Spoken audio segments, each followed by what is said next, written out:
উত্তর 24 পরগনা জেলার বসিরহাটের হাসনাবাদ ব্লকের আমলানি গ্রাম পঞ্চায়েতের তকিপুরে প্রায় 3.5 লক্ষ টাকা ব্যয়ে তৈরি হয়েছে আর্সেনিক মুক্ত পানীয় জল প্রকল্প।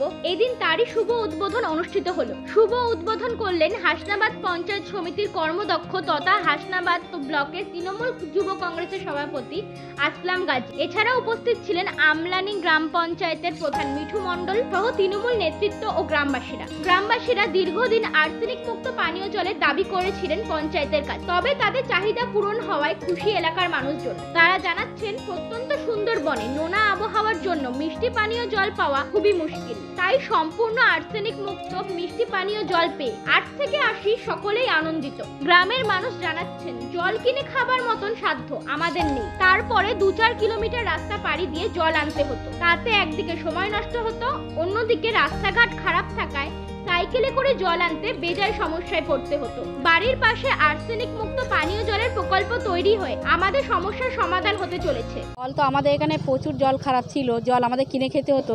এই জলটা পেয়ে আমরা খুব খুশি, খুব আনন্দ। মানে জলটা দিয়ে এত ভালো হয়েছে, সবাই পাশের গ্রাম থেকে জল নিয়ে যাচ্ছে, আমাদের গ্রামের লোকও খুব খুশি, জলটা খুব ভালো হয়েছে। Bureau report U Bangla TV. U Bangla TV হৃদয় ছুঁয়ে যায়।